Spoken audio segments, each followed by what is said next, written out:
Eu irei ler o Salmo de número 44. São 26 versículos.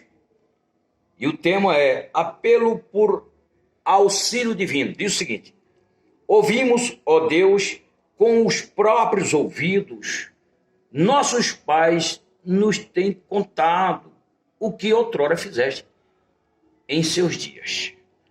Como por tuas próprias mãos desapossaste as nações, e os estabeleceste, oprimiste os povos, e aos pais deste largueza. Pois não foi por sua espada que possuíram a terra, nem foi o seu braço que lhes deu vitória, e sim a tua destra, e o teu braço, e o fulgor do teu rosto, porque te engrandeceste deles. Tu és o meu rei, ó Deus, ordena a vitória a Jacó.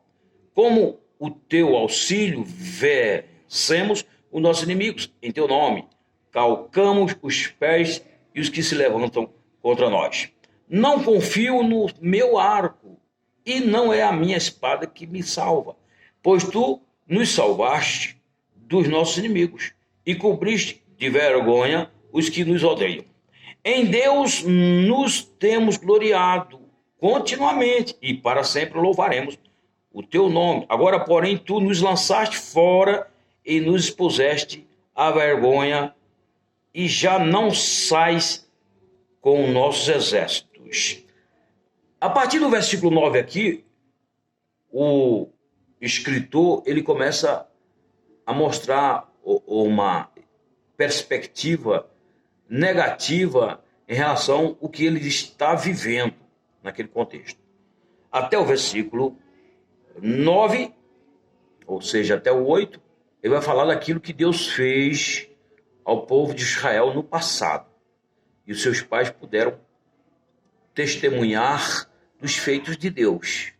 Ou seja, ele está fazendo referência até o versículo 8 de um passado glorioso diante do qual o povo de Israel viveu. Ele está falando deste passado glorioso. A partir do versículo 9, vai falar de um presente trágico, de um presente caótico, onde eles vão sofrer muito nas mãos dos inimigos, vão ser oprimidos aos extremos e não vão entender o porquê disso. Ou seja, o Salmo se divide em duas etapas. A primeira etapa diz respeito a um passado glorioso e a segunda etapa a um presente trágico, lamentável e indesejável.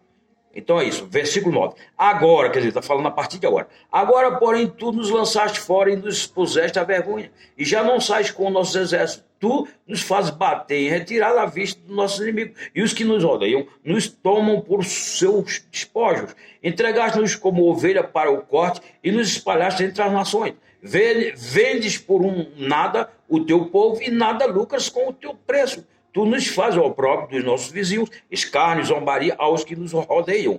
Pões-nos por ditado entre as nações, alvo de maneio de cabeça entre os povos. A minha ignomínia está sempre diante de mim. Cobre-se de vergonha o meu rosto, ante os gritos do que afronta e blasfema, à vista do inimigo e do vingador. Tudo isso nos sobreveio. Entretanto, não nos esquecemos de ti, nem fomos infiéis à tua aliança. Não tornou atrás o nosso coração, nem se desviaram os nossos passos do teu caminho, para nos esmagares onde vivem os chacais e nos envolveres com a sombra da tua morte. Ou seja, ele vai falar de um presente indesejável, crítico, caótico, opressor, mas ao mesmo tempo vai falar que eles estão na presença do Senhor, que não quebraram a aliança, estão em submissão, estão vivendo no temor do Senhor, e é como se estivesse falando que não justificasse o que eles estão passando, caminhando aqui para o fim. Se tivéssemos esquecido do nome do nosso Deus, ou tivéssemos estendido as mãos a um Deus estranho, porventura não o teria atinado Deus, ele que conhece os segredos dos corações, mas por amor de ti somos entregues à morte continuamente, somos considerados como ovelhas para o matadouro. O Paulo ratificou essa passagem lá em Romanos 8:26. 8:26? Não. 8:36. 8:36, ok. Desperta porque dorme, Senhor. Está chamando a atenção de Deus. É como se Deus estivesse dormindo, eles chamando a atenção aqui, eles, né? Desperta, porque dorme, Senhor. Desperta, não nos rejeite para sempre. Por que escondes a face e te esqueces de nossa miséria e da nossa opressão? Pois a nossa alma está batida até o pó, e o nosso corpo como que pegado ao chão. Levanta-te para socorrer-nos e resgata-nos por amor da tua benignidade. Então, quer dizer, são essas duas experiências que o salmista aqui está narrando. Uma experiência em que o povo, no passado, triunfou, Deus foi com o povo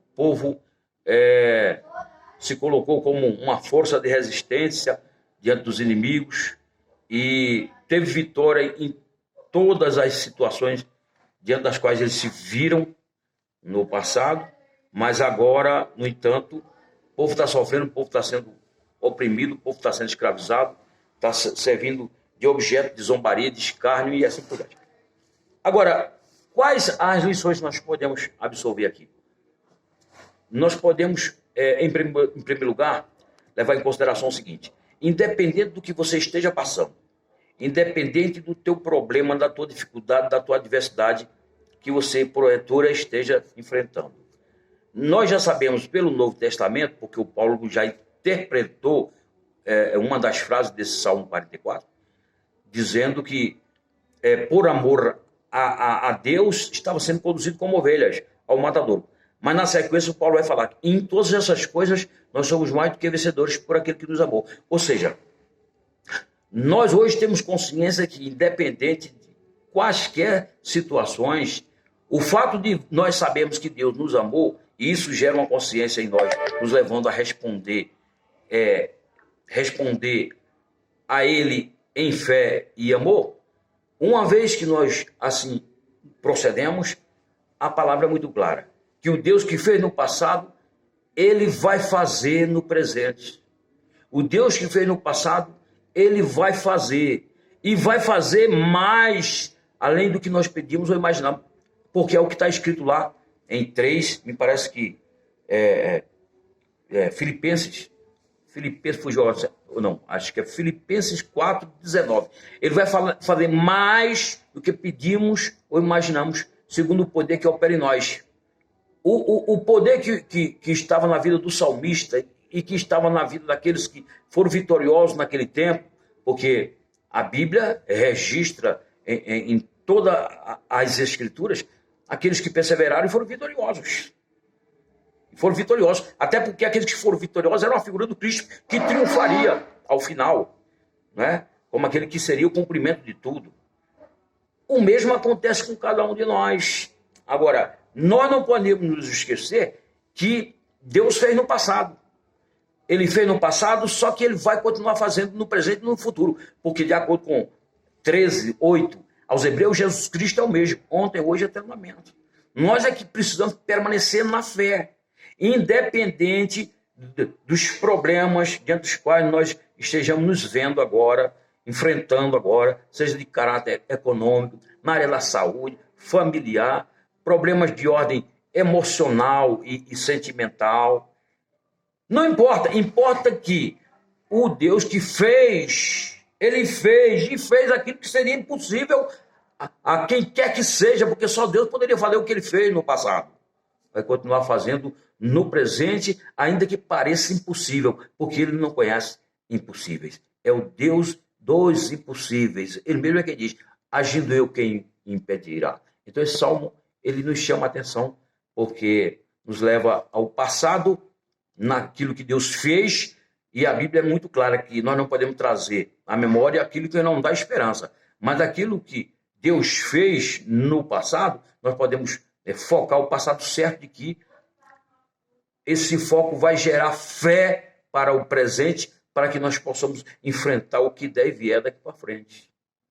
Enfrentar o que der e vier. O Deus que fez é o Deus que continua fazendo, porque Ele não muda. Quem muda são os homens. Deus é imutável. Então fica aqui essa passagem aqui, e lida por mim, neste Salmo 44, 26 versículos. E essa pequena reflexão. O Paulo ratificou uma das frases e disse: que somos, de fato, conduzidos como ovelhas para o matador.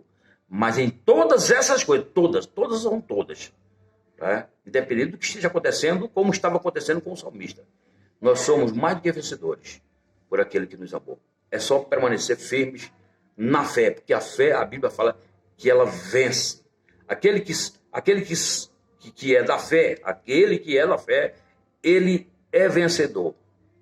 A palavra diz que em Cristo nós sempre triunfamos. Está lá em 2 aos Coríntios, no capítulo 1, capítulo 2, versículo 14. Em Cristo nós sempre triunfamos. Sempre é sempre. Nós temos que nos apropriar desta promessa. Nós temos que permanecer em Cristo, porque fazendo a nossa parte, Deus, a dele, ele jamais deixou de fazer. Valério Pontes.